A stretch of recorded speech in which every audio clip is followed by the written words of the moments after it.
बिहारच्या मुझफ्फरपूरमध्ये एका खासगी हॉस्पिटलमधील आयसीयूत आग, 7 जणांचा आगीत होरपळून मृत्यू झाल्याची भीती। दिल्लीतील रेस्टॉरंट आग प्रकरण, हॉटेल मालकाला सदोष मनुष्यवधाच्या गुन्ह्याखाली केली अटक। आगीत होरपळल्याने 21 जणांचा झाला होता मृत्यू। विधान परिषदेसाठी उमेदवारी अर्ज मागे घेण्याचा शेवटचा दिवस। 3 मतदारसंघातील बंडखोरी शमवण्यात महायुतीला यश। दुपारी 3 नंतर निवडणुकीचं चित्र होणार स्पष्ट। मुख्यमंत्र्यांच्या भेटीनंतर अब्दुल सत्तारांची बंडखोरीची तलवार म्यान। समीर सत्तार उमेदवारी अर्ज मागे घेणार। संभाजीनगरात महायुतीतील वादावर मार्ग काढण्याचं मुख्यमंत्र्यांचं आश्वासन। भाजप कार्यकर्त्यांचं शिवसेनेवर दबाव तंत्र, अब्दुल सत्तारांचा गंभीर आरोप।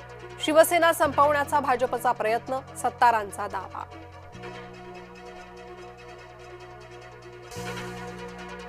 नाशिकमध्ये भाजप बंडखोर गीते बंधू निवडणूक लढवण्यावर ठाम।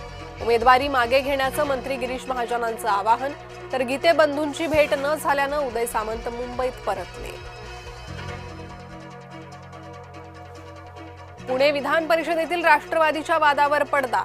सुनील टिंगरे उमेदवारी अर्ज मागे घेणार। विक्रम काजळे राष्ट्रवादीकडून निवडणुकीच्या रिंगणात। रायगड विधान परिषदेतही अपक्ष उमेदवार जुईली दळवींचा अर्ज मागे। राष्ट्रवादीच्या अनिकेत तटकरेंचा मार्गातील अडसर दूर।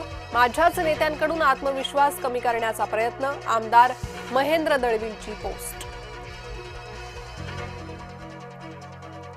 लासलगाव बाजार समितीत नाफेड करणार कांदा खरेदी। केंद्र सरकारचा कांदा उत्पादक शेतकऱ्यांना मोठा दिलासा।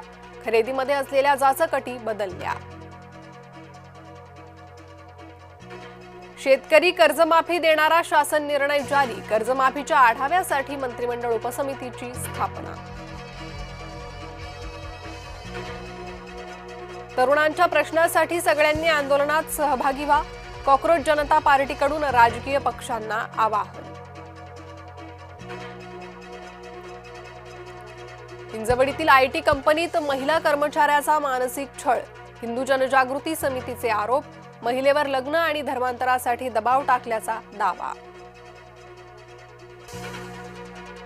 मेट्रो लिफ्टमधील अल्पवयीन मुलीच्या विनयभंग प्रकरणातील आरोपी जेरबंद। मुंबई पोलिसांनी छत्तीसगडच्या रायपूरमधून आरोपीच्या मुसक्या आवळल्या।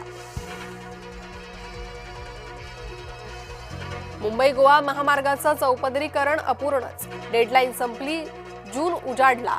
गडकरींच्या आश्वासनाचं काय झालं, कोकणवासियांचा सवाल।